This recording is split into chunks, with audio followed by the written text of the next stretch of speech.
Good morning, everybody. Let me continue with that fourth unit of your third topic, it seems. So, the topic is interaction between law and public opinion. As I mentioned in that background information for this lawmaking process, one of the important or critical aspect of lawmaking process in India, it is not only in India for that matter, across the globe is public opinion.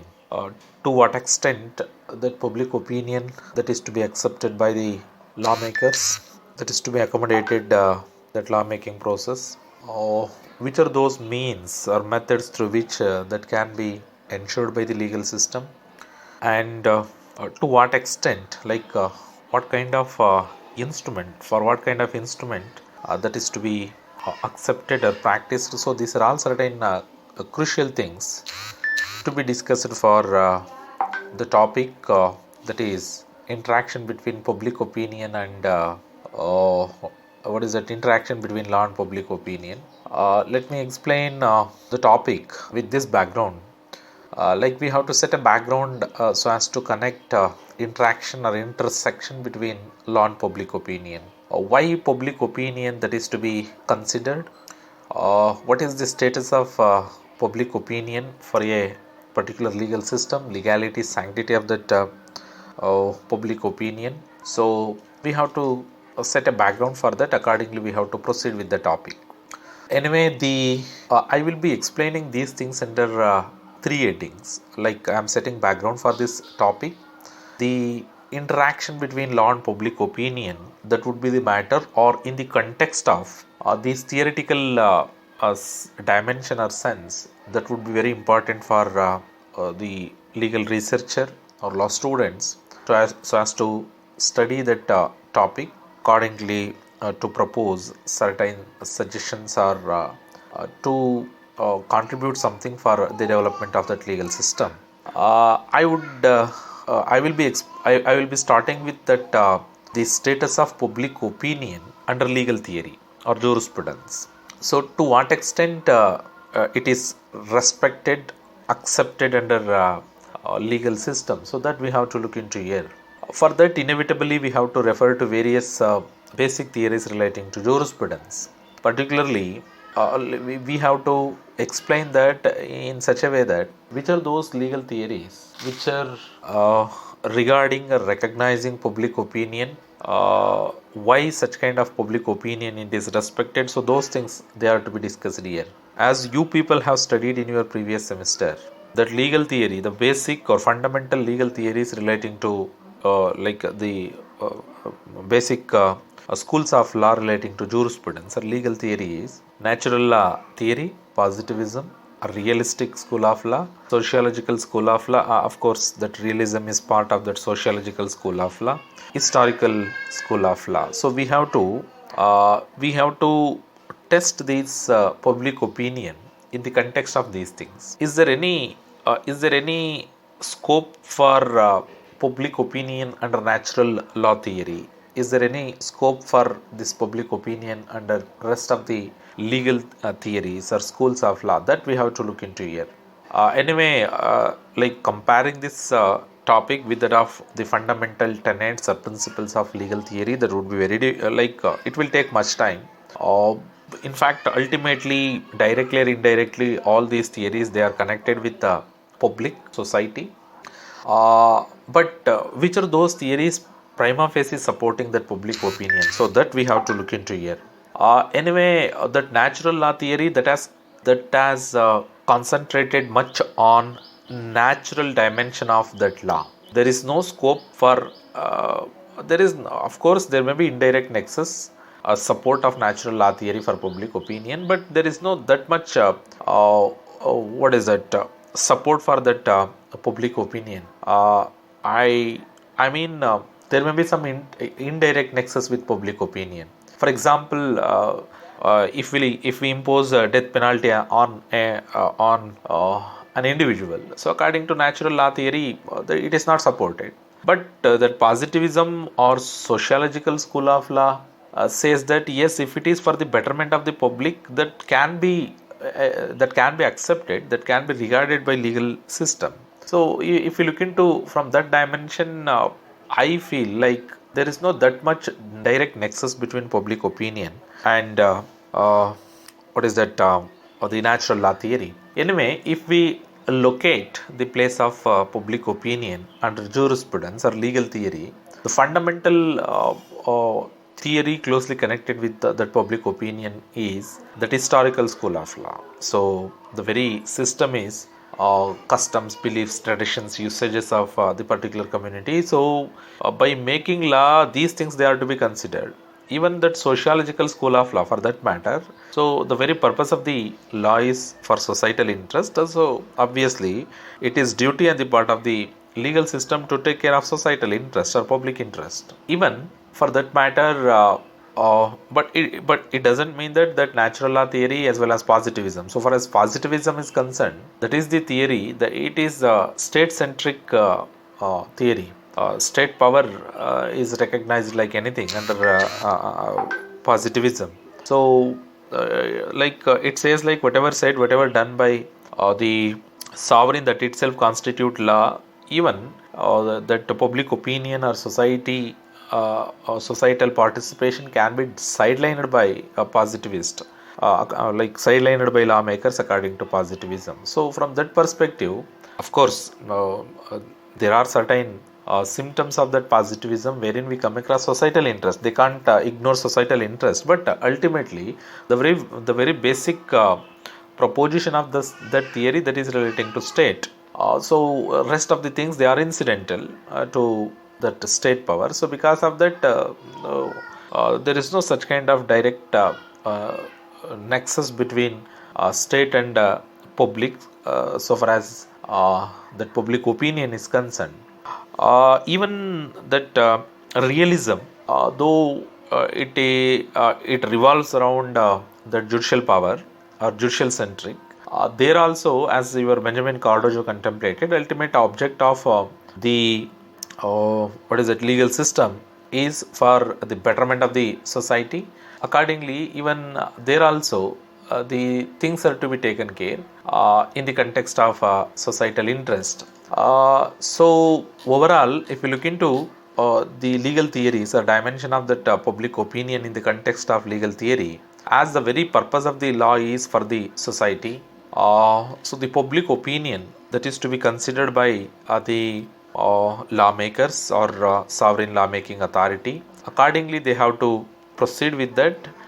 So that is the basis for that public opinion, so far as its nexus with the law is concerned. That is one dimension. Okay, the another dimension with which I would like to explain that public opinion is like human rights perspective. That is legal theory perspective. This is human rights perspective. So what is that human rights perspective? So nowadays, by virtue of recognition of civil and political rights, that participation in the political affairs, so that is one of the fundamental right of the individual or public. So they have every right to participate in the affairs of the state. In fact, political right is one of the fundamental or basic rights of the individual recognized under international human rights law. Of course, political right, it is not necessarily in terms of contesting in election or what is that, casting your vote in your election. No, that is not political right. Political right that indicates in its comprehensive sense, it indicates the participation of the public in that governmental affairs. It may be administrative power, it may be what is it, legislative power, whatever it is. So there should be active participation of that public opinion. So then only there would be scope for, then only there would be ideal legal system, then only there would be respect for that legal system. So in the context of that, if you look into human rights jurisprudence, there are many international instruments wherein this political participation that has been recognized as the human right by the international instruments. So particularly the human rights instrument like International Covenant on Civil and Political Rights, then that UDHR and some other regional instruments adopted by African Union and Organization of American Association. From all these things, it is evident that political participation, that is one of the fundamental right or basic right of the individual. So accordingly, it is duty on the part of the state to ensure that there should be adequate participation of the public or individual collective interest of the society. Accordingly, they have to enact law, or that law making process that is to be taken care from that perspective. Then the one more thing is like democracy. That is the order of the day. Like almost all the countries, they are subjected to democracy. So democratic principle, the one of the basic principle of democracy, that is public participation. So there should be a public participation in the governmental affairs. So such kind of political participation can only make the what is that democracy grand success. So it is duty on the part of the state to facilitate public involvement in the affairs of the state. Then only there would be meaning for that democracy. So from the perspective of legal theory, from the perspective of human rights, from the perspective of democratic principles, so the concept called public opinion, that has assumed significant place under jurisprudence. So accordingly, we have to discuss here in which way this requirement that has been taken care under legal system in that law making process. So accordingly, we have to discuss that. Before move on to here, whatever I explained so far, so that is the background for that. Now we have to move on to various things like which are those various forms of public opinion, which are those instruments for which that public opinion is required, which are those various sources of public opinion. So these are all the things to be discussed for this topic. I just explained that introduction. Now we have to move on to public opinion. What is that public opinion? In which way that can be located? So that we have to look into here.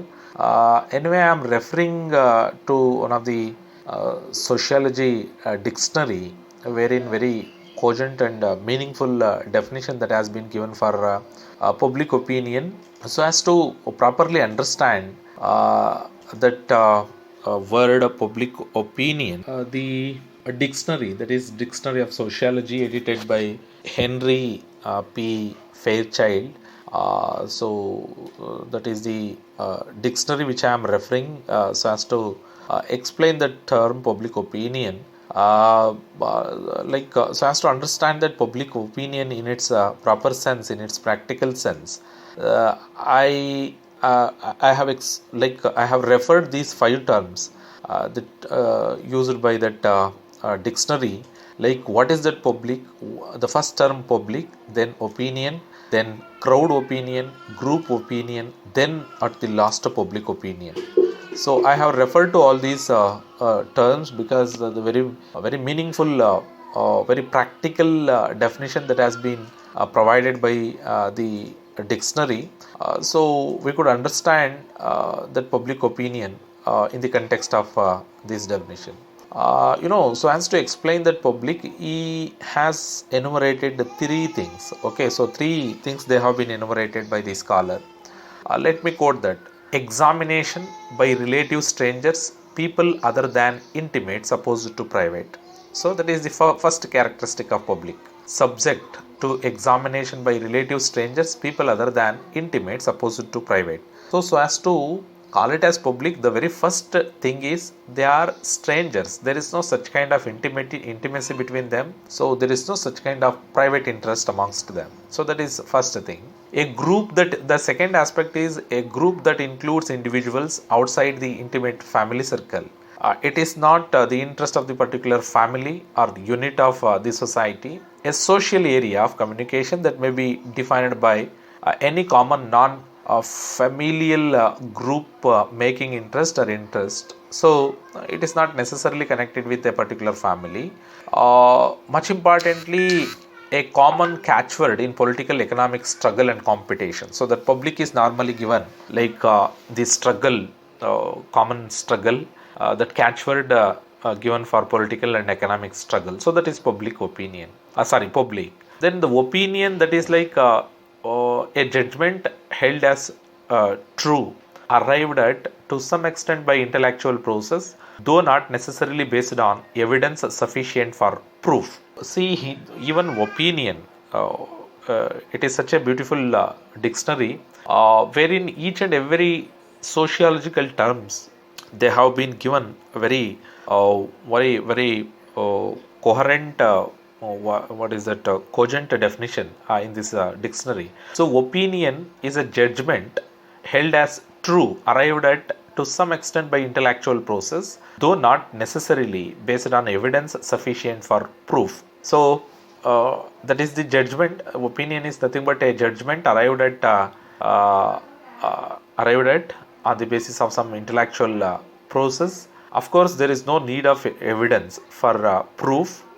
Here also, so as to explain that opinion, he has explained three things. I think if I am going to explain these six terms, I think it will take half an hour. So I want to explain that. Kindly go through all these terms so that there would be conceptual clarity. You people will be getting matured things relating to that public opinion. So kindly go through all these six terms as contemplated in this dictionary. I will just move on to that public opinion as contemplated by this author. So according to this dictionary, public opinion means the attitude of a significant portion of population towards any given proposition based upon a measurable amount of factual evidence and involving some degree of reflections, analysis and reasoning. Okay, so it is not like unstructured or such kind of unorganized things. So as to call it as public opinion, the inherent quality is like it should be based on some measurable amount of factual evidence involving some degree of reflection, analysis and reasoning. So they are all integral part of that. It is a partially intellectual product in contradiction to public sentiment. There should not be scope for public sentiment so far as public opinion is concerned, which is essentially a matter of emotion and may and does exist without any adequate factual basis whatever. So according to this dictionary, public opinion, that is the judgment of the population toward a given situation.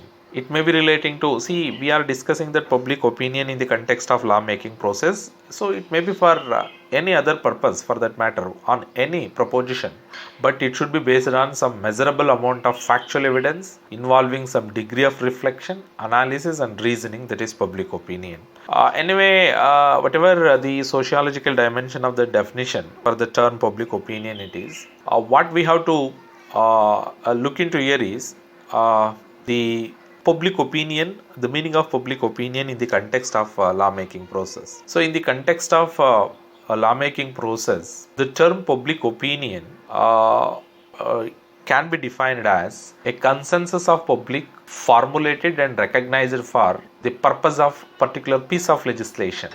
So this is the definition I developed by looking into various aspects associated with that lawmaking process. So it can be defined as a consensus of public formulated and recognized for the purpose of particular piece of legislation. It is a test of legislative scrutiny used amongst general public through varied means and ways to establish consensus of the public for the legislative intention. So that is public opinion. So we could supplement some more things like so as to properly understand that public opinion. Like the very purpose of the public opinion is to determination of the essential facts bearing upon any public difficulties in order to understand the public attitude and acceptability of the legislation. So the purpose of the public opinion in lawmaking process is to determine these essential facts bearing upon any public difficulties in order to understand the public attitude and acceptability of that legislation. So it is a process of coordinating the divergent opinions of the public with lawmakers.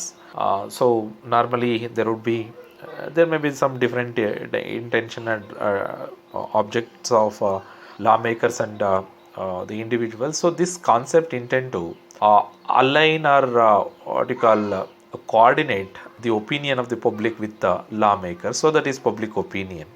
Now the next thing would be like normally, though the term public, that is relating to the public of the opinion, for the purpose of lawmaking process, we have to consider that public opinion in the context of different stakeholders, because they are also similar to that public opinion. So let me explain which are those such entities involved are normally involving in that public opinion. So let us look into that. So as to explain this, I am referring to one of the report, one of the document. What is that?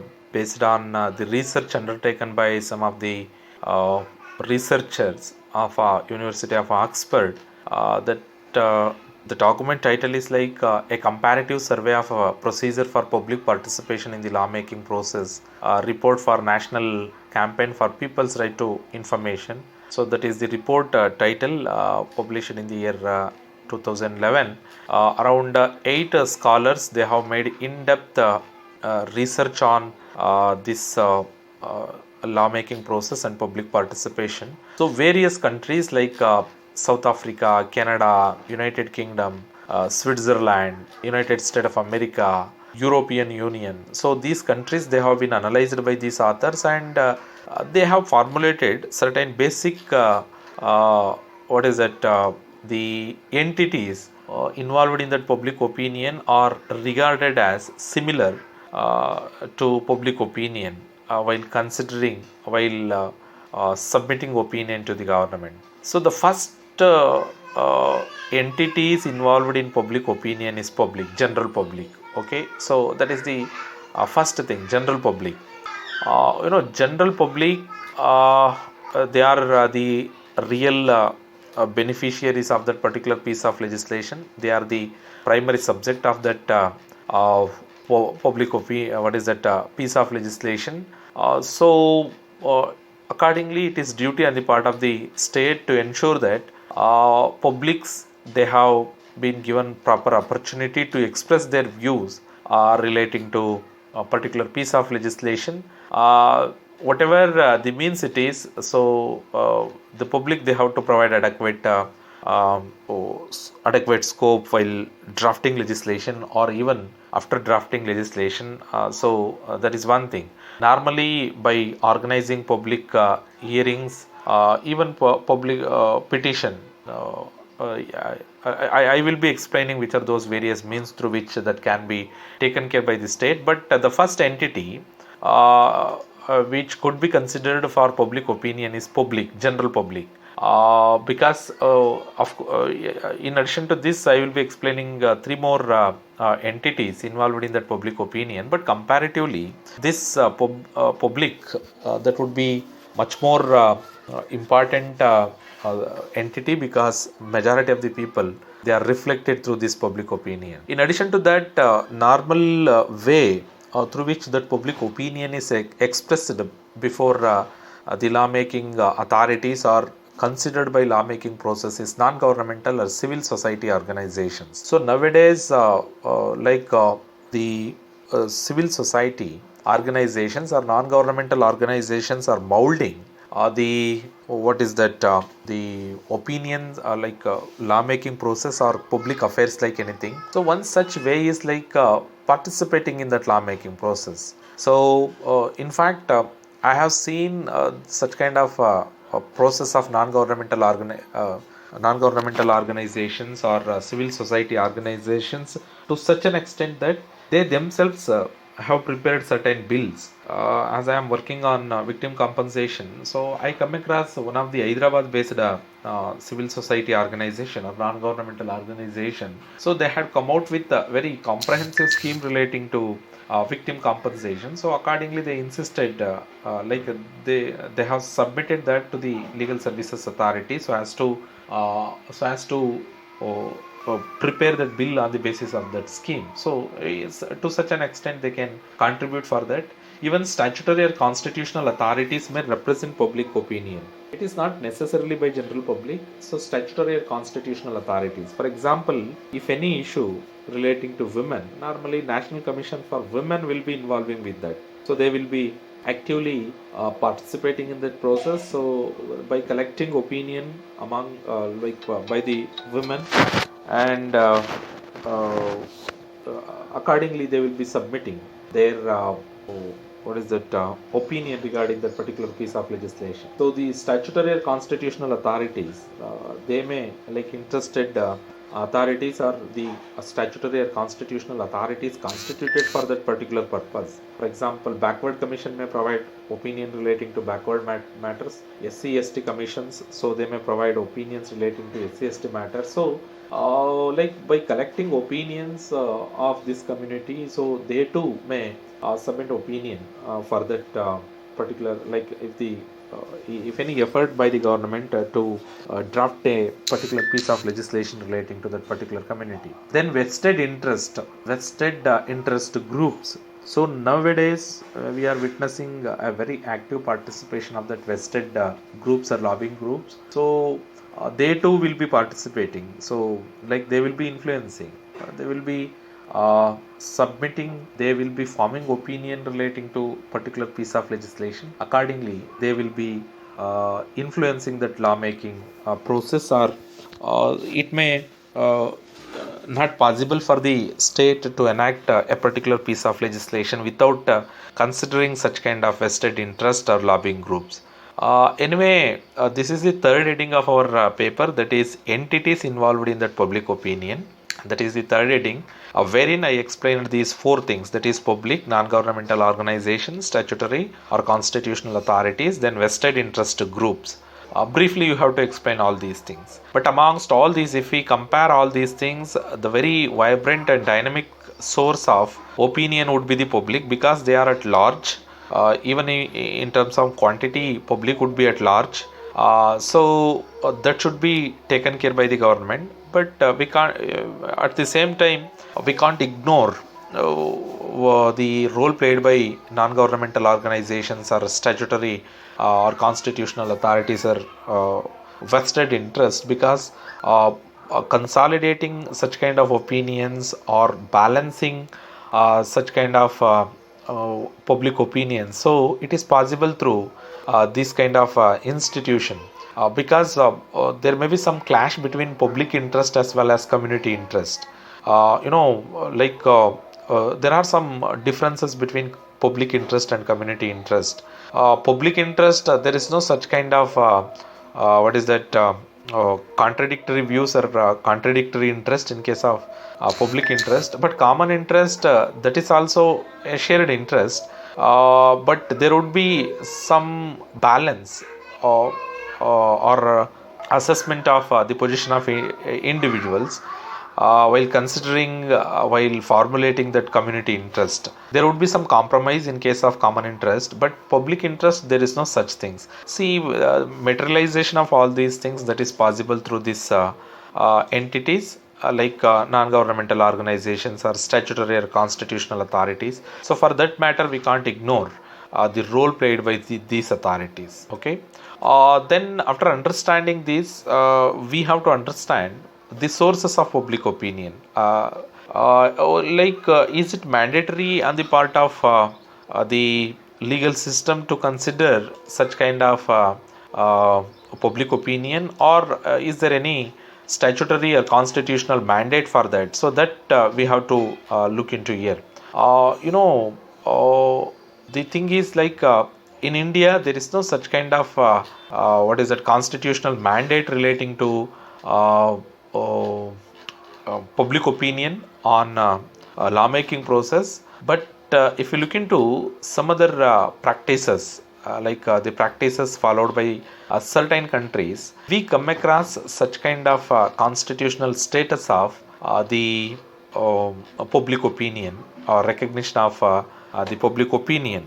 Particularly, it is evident from Article 37 of the Constitution of Republic of Belarus, Article what is that 2 of the Political Constitution of Colombia, even African Constitution, American Constitution. So, they they have connected that public participation with that of fifth constitutional amendment. So it is evident from there is no such kind of things under Indian Constitution, but some of the scholars, they have made an attempt to trace out the source of that public opinion under constitution, that freedom of speech and expression, then participation in that public employment. So by referring to those things, they have made attempt to explain that. Anyway, that is our topic is what are the sources of public opinion? Why that public opinion that is to be considered? What is the sanctity for that? So for that I am explaining constitution as source of public opinion. So the constitution itself may provide provision relating to the public opinion. As I referred that Belarus constitution, Article 37 says I quote, the direct participation of citizens in the administration of affairs of society and the state are safeguarded by the holding of referenda, the discussion of draft laws, the issues of national and local significance, and by other means specified by law. In instances determined by law, the citizens of the Republic of Belarus take part in discussion of issues of state and public life at republican and local meetings, unquote. So that is the mandate of Article 37 of that Belarus constitution, wherein we come across constitutional recognition of that public participation. Even the Colombian constitution, as I said, it provides that any citizen has the right to participate in the establishment, exercise and control of political power. To make this decree effective, the citizens may participate in election, referendums, popular consultation and other forms of democratic participation. So that is the mandate of Article 40 of the Colombian Constitution. Even Article 103 of the Colombian Constitution says the people means of participating in the exercise of their sovereignty includes the vote, the referendum, the popular consultation, the open town council meetings, the legislative initiatives and recall of officials to be regulated by law. So that is mandate of Article 103 of the Colombian Constitution. So like that, it is evident from various constitutions of various countries that there may be some constitutional protection for that public opinion, as it is constitutional mandate. So it is duty on the part of the legal system to ensure public participation. In addition to that public constitution, there may be statutes providing provision for that public opinion. So it is evident from delegated legislative power provided for statutes that the law made by the public authorities, or the executive, normally law will be enacted by the parliamentarians. So delegated legislative power will be assigned to law making power administrators. So while providing such kind of legislative power, there would be provision for public opinion.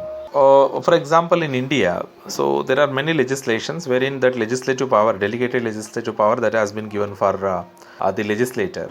There may be some provisions in that particular piece of legislation relating to the publication of that delegated legislation, getting opinion from the public. So there may be such kind of things in that particular legislation. It is not only for that matter. Even if you look into section 23 of General Classes Act, that is relating to of course the like that act is relating to like general things they have been dealt with under this act, particularly that section 23 of the General Classes Act is relevant so far as that public opinion is concerned. So it is provided under section 23 of the General Classes Act, that it says like, where by any central act or regulation, so as a regulation, a power to make rules or bylaws is expressed to be given subject to the conditions of the rules or bylaws being made after previous publication, then the following provisions shall apply, namely, authority having power to make the rules or bylaws shall, before making them, publish a draft of the proposed rules or bylaws for the information of persons likely to be affected thereby. I am referring to General Classes Act. We are discussing sources of public opinion. I just referred the Constitution of India, various constitutional source of the public opinion. Now I am referring to statute. So for that I am referring to General Classes Act, wherein before making any delegated legislation, so authority has to take care of things according to section 23 of the act. So the affected persons, they are to be consulted by the state. The publication shall be made in such manner as that authority deems to be sufficient, or if the condition with respect to previous publication so requires, in such matter as the government concerned prescribes. So like that section 23 of the act made it clear that there should be public opinion before enacting that particular delegated legislation. So accordingly, statute would be the source of public consultation of that lawmaking process. Then that judicial interpretation. So judicial interpretation, that is another source of public opinion. Like a judiciary may come out with some decision wherein public opinion that is to be accepted, that is to be considered while drafting particular legislation. One of the leading case, I will be sending the judgment for you people. It is one of the leading case decided by Constitutional Court of South Africa in the year 2006. It is popularly called as Doctors for Life case. So that is the case wherein the judiciary has made very prompt attempt to insist the lawmaking authorities to consider that public opinion before enacting particular piece of legislation. So that Doctors for Life case decided by Constitutional Court of South Africa, that is the leading case relating to public participation and judicial interpretation. So like that there may be opinion given by the judge courts. So there are many such instances wherein in various countries, if the lawmaking authorities fail to comply with that public opinions, so courts may insist such kind of courts may insist that particular lawmaking authority to comply with that. Accordingly, there may be practice in consulting the public. In South Africa itself, we come across one more case law, that is King and others versus Attorneys Fidelity Fund Board of Control and another. So that is also the case decided by the Constitutional Court of South Africa. There also we come across such kind of judicial interpretation relating to accommodating public opinion for lawmaking process. So like that considering public opinion for the purpose of lawmaking process, that may be the product of the judicial interpretation. Similarly, rules or standing orders, even in India, so that if you look into parliamentary standing orders or rules, so there are certain rules. So for example, sending a particular piece of legislation for parliamentary standing committee, and parliamentary standing committee is bound by taking public opinion or interested group. So if you look into such kind of practice, it is evident that so our parliament is also under obligation to take care of public opinion. So in addition to that, some developing practices, there may be some well established practices over a period of time, so the countries may adopt such kind of practices accordingly. That would be the source of public opinion. Okay, so that is the fourth heading of our paper. Then the next thing is like what kind of what is that instruments they are to be subjected to public opinion. So that is the question here. That varies from countries to country. There are certain countries wherein the constitutional amendment is also subjected to what is that public opinion. It is not only mere the draft legislation or some subordinate legislation. So in certain countries, even constitution, so that is also subjected to public opinion, particularly that what is that Switzerland. So in that Switzerland, the constitutional amendment is subjected to public opinion.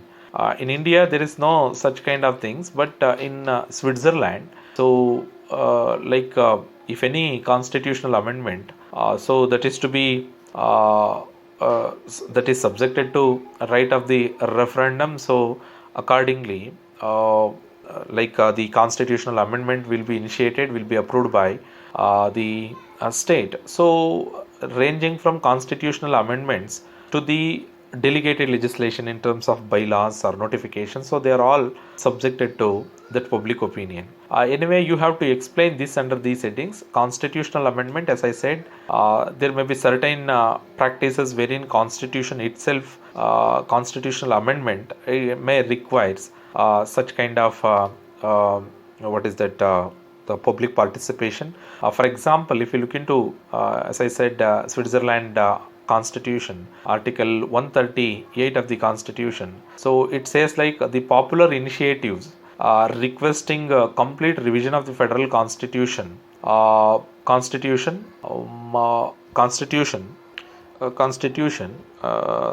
it says like popular initiative requesting the complete revision of the federal constitution, subjected to these two things. Any 1 lakh persons eligible to vote may, within 18 months of the official publication of their initiative, propose a complete revision of the federal constitution. So they could initiate amendment of the constitution, like 1 lakh persons eligible to vote may initiate what is that constitutional amendment. I hope that you people familiar with our constitutional amendment. But in Switzerland, such kind of things, within 18 months of the official publication of their initiative, propose a complete revision of the federal constitution. That is one thing. Then the second thing is like this proposal must be submitted to vote of the people. So those things they have been initiated, like those things they have been contemplated under what is that article 139 and article 141 of the constitution of Switzerland. Particularly article 140 of the constitution provides for the procedure to be followed for the amendment of the constitution. So like that the one way is the legislative instrument which is subjected to public opinion. It may be constitutional amendment. The second thing is like policy formulation. So policy formulation may be the source of even policy also. In India there is no such kind of course there are certain instances wherein central government if the central government wants to come out with a particular policy on particular matter, so there would be a consultation with the stakeholders. So policy, that is the previous, prior to particular piece of legislation, there would be policy decision that is to be taken care. Policy is the guidelines for the government to undertake certain things. It is not law, it is a policy. So policy might be drafted by the government after considering the public opinions. Particularly that African constitution, like section 195 1e of the African Constitution says like the public must be encouraged to participate in policy making as one of the democratic principles governing the public administration. So such kind of mandate that has been given under section 195 1 subclass E of the African Constitution. So that is another one. So first constitution, then constitutional amendment, then policy formulation, then draft bills. Okay, so the bills, draft bills, they are to be considered by the lawmaking authorities. Public opinion that is to be considered for the draft bills. Draft bill, it is not a bill. Once it is submitted before one of the house of the parliament, that would be the bill. Draft bill can be circulated for public opinion. Even bills can be submitted for public opinion. So that is the drafting stage. Before entering into parliament, whatever the draft circulated to the public opinion, so that is draft bill. So there may be circulation of the draft bill. Even draft bill is also subjected to public scrutiny. Then bills, like that is the what is that the stage of preparing law, even delegated legislation. So all these things, they are subjected to public opinion. Okay, so that is the next heading. So the after understanding this, which are those various means through which this public opinion that has been ensured in a legal system, so that we have to look into here. That is the topic which emphasize in which way public can be participate in that opinion giving process, so that we have to look into here. Anyway, normally these are the standard practices as contemplated by these experts of researchers by looking into various countries' practices. So the normally we come across these kind of things. The first thing is notice and seeking comments on particular piece of legislation. So the means of public opinion. So the first way is like public notice. So the notice will be given to the public and seeking comment on that. For example, before enacting that what is that Criminal Amendment Act, so there was such kind of public notice issued by Ministry of Home Affairs seeking opinion from the public so as to make it so stringent for this country. Even after National Judicial Appointment Commission Act, see, notice was issued by Supreme Court of India seeking opinion relating to improving the procedure of appointment of the judges in this country. So like that, notice might be issued by the authorities and comments might be invited by the authorities. So that is the way of expressing opinion or articulating opinion of the public relating to law. So that is one thing. The second thing is like public hearing. Okay, so there would be large public gathering well in advance. That intimation will be given to that public, and in a particular place there would be such kind of public hearing. So the public could express their view or opinion relating to that. So that is another way of taking opinion of the public for lawmaking process. Then evidence and reports. So the government may insist, or the respective authority may insist the public or such other entities like non-governmental organizations or civil society organizations or even interested group to provide some evidence supporting their claim and submit the report relating to the particular law. So that would be the means to gather public opinion relating to law. Then access to information. The legislative department may ensure such kind of information which could be accessed by the general public, so as to provide the adequate information relating to that particular piece of legislation. So the state may ensure such kind of access to information. So here all legislative proceedings, documents and submissions are open to the public and subject to reasonable restrictions. Such kind of things will be ensured by the state. So the citizens and NGOs may submit request for information in terms of promotion of access to information, and accordingly information will be provided by the government, and accordingly public participation will be ensured by the state. That is public access to information. After understanding these things, what we have to look into here is public opinion and lawmaking process in India. What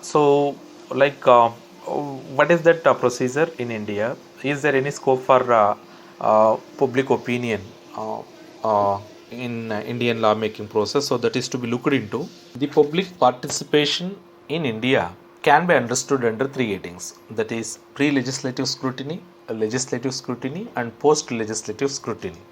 We could understand this the mechanism of the public engagement in that lawmaking process can be understood here. So pre-legislative scrutiny here, the legislation itself may be initiated by stakeholders, or it may be initiated by the government. For example, some of the bills like right to information bill, then Jan Lokpal bill, so they were drafted by civil society groups. Even I referred that victim compensation, so that is also drafted by civil society organization. So the public participation regarding draft bill is not statutorily mandated in India. Despite absence of such kind of provisions, the government have taken steps to increase public participation in the making process. The governments, they have invited stakeholders to suggest possible suggestion for proposed bills.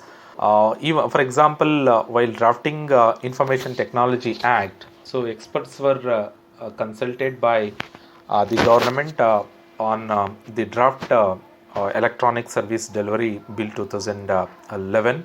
Even the Ministry of Information had held certain regional consultations regarding tax laws. So that indicates the pre-legislative scrutiny of the laws. Even certain bills like public interest disclosure bills, then judicial standards accountability bills. So the considerable scope was given for public participation during the preparation of these bills. So that is pre-legislative scrutiny. That is for the supreme legislation. Even for subordinate legislation also, there would be such kind of things. Like once that bills are drafted by the administrative authorities, that's in fact the very subordinate legislation that is the product of administrative authorities. Once that bills are prepared, so they may require rules to be placed before general public. So the General Classes Act, as I referred, provides a process of publication of draft rules if the particular parent law requires for such kind of things. So that is one thing. Then the second thing, that is legislative scrutiny. So the second stage, that is legislative scrutiny. So public participation during legislative scrutiny may be conducted through parliamentary committees. So that is the unique characteristic of lawmaking process of India. We copied that from England. So like prior to 1993, so the bills were rarely or occasionally referred to select parliamentary committees, but since 1993, the scrutiny committees like parliamentary standing committee, department related standing committees. So for every department there would be department related standing committee. So like once that bill is submitted before the house, so if any corrections or if any supplementation or deletion of that bill is required, so that would be sent to department related standing committee. Currently there are around 24 department related standing committees in India. So these committees will be taking care of that respective department bills. Like if it is relating to home affairs, so there would be separate department related standing committee. So they will be taking care of that bill. That bill will go to that department. So they will be they will be finalizing that bill. So by finalizing that bill, normally there would be representation from the public. Public can participate. Parliamentary Standing Committee can ensure, or parliamentary committee has to ensure that so various stakeholders relating to that particular piece of legislations are participated in that process, and accordingly that opinion that is to be taken care by the state. So through parliamentary standing committees, so such kind of uh, public participation during drafting stage that has been ensured. Then the next stage, that is legislative, uh, what is that, post legislative scrutiny. Scrutiny of current law, like once that a bill is finalized by the parliament, passing in both houses of parliament, and after assent of the president of India, whether it is possible for the people to participate in that lawmaking process. So that is the important issue here. Despite such kind of participation, despite expressing or collecting opinion of the public, so there may be some drawbacks, there may be some what is the problems with that existing law, or over a period of time that law may become irrelevant, or that may not necessary for that particular country. Under such circumstances, or the existing law that is to be amended, or that is to be changed according to the changing circumstances of the society. So is there any provision for such kind of things? So that we have to look into here. So that is called post legislative scrutiny. In which way such kind of things that has been ensured in India. Though there is no such kind of mandatory laws relating to post legislative scrutiny of the legislation in India, there are certain mechanisms which have ensured that public opinion, even for post legislative scrutiny also. For example, the institutional mechanism working for India, particularly that Law Commission of India. So their task, their fundamental business is to take care of such kind of things. So there are many reports submitted by Law Commission of India, wherein the periodically the efficacy of the existing legal system that has been reviewed by the Law Commission of India. Accordingly, the proposals they have been submitted to Government of India. Accordingly, in the context of these opinions, that laws they have been amended by the Parliament of India. Of course, that is the task undertaken by Commission. Even for that matter, the institutional mechanisms like National Commission for Women, National Commission for Scheduled Caste and Scheduled Tribe. So those institutions, they are also proposing the changes in existing laws. So that is the institutional mechanism. Now the question is, in which way this post legislative measures or post legislative scrutiny can ensure public opinion. Now the thing is, even there may be some changes. Committee or commissions may be constituted by the government. For example, our CS Patil sir was part of that Malimat Commission report, that is criminal justice, reformation of criminal justice system of this country. So that was the committee constituted by the central government, so as to bring substantial changes to the criminal justice system of the country. In fact, substantial changes were introduced in the context of that Malimat committee report. So the with the chairmanship of that Malimat, Justice Malimat, so the committee was constituted so as to review the legal system of this country. So the report, our CS Patil sir was closely associated with that committee. So they conducted the research, they extract by considering public opinion. So the committee prepared that report, and that report was submitted to government, and government accordingly made some changes to existing law. So like that, if any commission, if any committee, or if any institution involving with such kind of revision or review of the existing laws, and if any suggestions or recommendations made by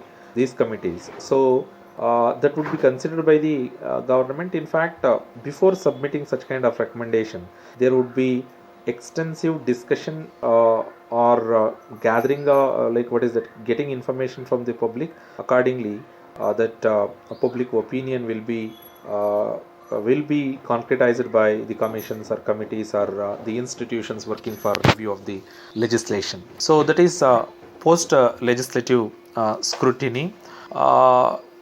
These are all. That is the way through which that public opinion in this country is given scope. Despite this, there are certain limitation on public opinion, so that we have to look into here. So the first limitation is public political will. There may be certain circumstances wherein that public opinion, getting of the public opinion, gathering public opinion, it strongly depends upon political will. So there may be certain circumstances wherein the political parties or the majority party at the parliament, they may not interested with such kind of things, or if they go for such kind of public opinion, they may that may result in some negative, that may result in some kind of constraint or restriction on that party. So because of that, they may ignore such kind of things. For example, though it is such a major thing, constitutional amendment, like 10% for 10% reservation for upper community in this country, so that was silently executed by central government. So none of the political parties were not aware of that. So such kind of things, it is possible.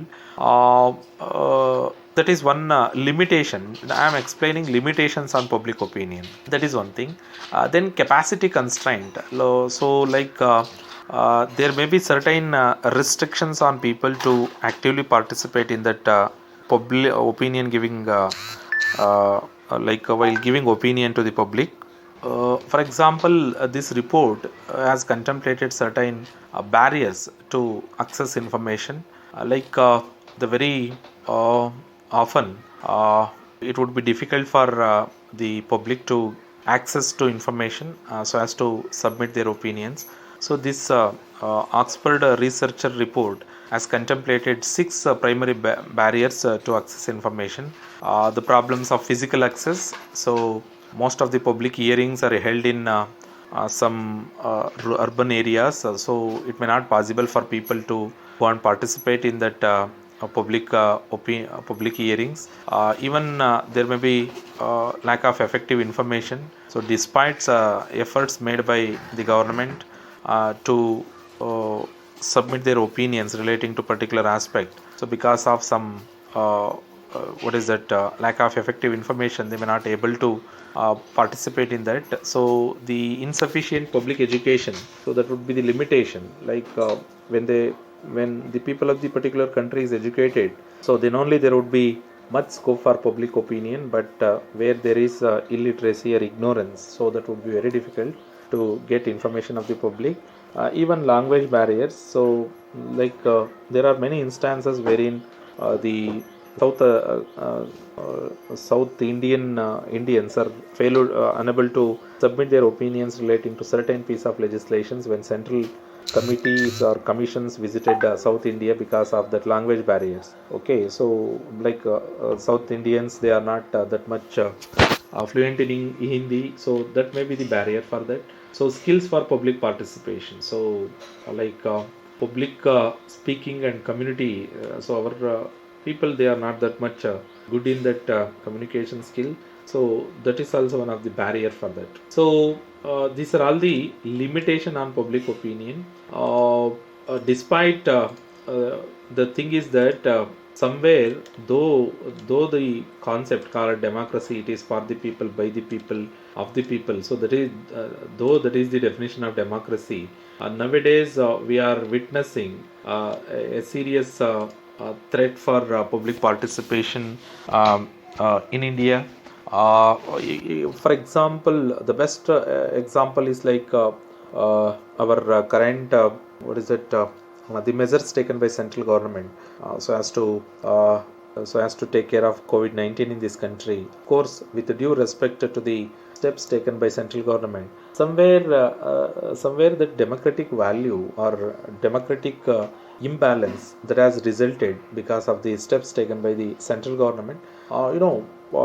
I subscribe to that opinion for the reason that once that opinions are formed by the, or once that you have studied that in your administrative law, so once that opinion formed by the or particular delegated legislation, delegated legislation enacted by the lawmakers, so it is inevitable for them to place it before parliament, or it is subjected to scrutiny of the parliament.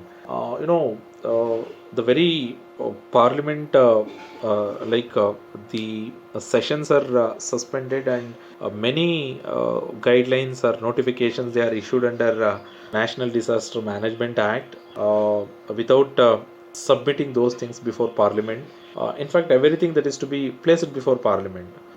So that kind of attitude of the central government or executive authority somewhere made us to think over the sanctity or what is that the validity of the legislative enactment or legislative steps taken by central government. That is one part. Another part is like the public opinion, which supposed to express such kind of things. So it is not that much vibrant in the state. So that is another drawback or facet of the Indian legal system. Despite the fortunate thing is that while drafting certain important legislations or a piece of legislations, the opinions are expressed by public in through commissions or committees. Barring that, there is no such kind of vibrant public participation in this country. It is not recognized under constitution. Even whatever done in that constitutional statutory requirements, so they are also not properly reaching public so as to express their opinion. So that is the pathetic condition of the lawmaking process of this country. So with that, I concluded. Sorry, before that, you have to you have to supplement that. That I referred that case, no, that South African Constitutional Court case, that is Doctors for Life case, very famous case, very important case, decided by Constitutional Court of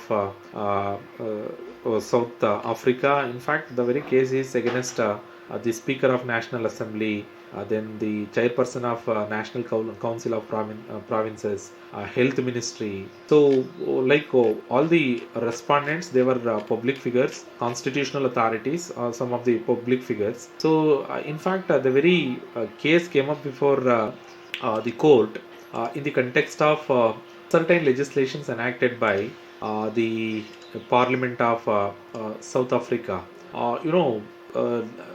Certain legislation, certain piece of legislations, they were enacted by the South African Parliament in the context of requirement. So particularly that Traditional Health Practitioners Act, then the Dental Technicians Amendment Act, then the Choice on Termination of Pregnancy Amendment Act. So these are the three important pieces of legislations enacted by the Parliament of South African Parliament. These legislations were challenged the before court of law, saying that the legislature, what is that? In South Africa, it is National Council of Provinces.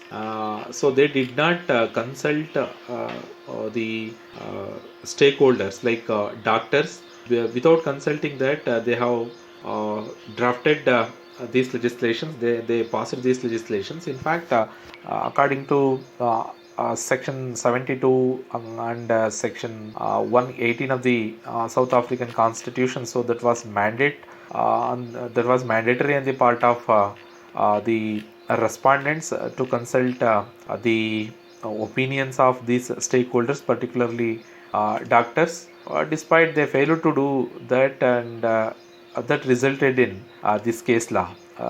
They approached a constitutional court of Supreme Court, and they challenged it before that legislation. So the respondent, they denied allegation and argued that the legislature had they were under obligation to facilitate public involvement.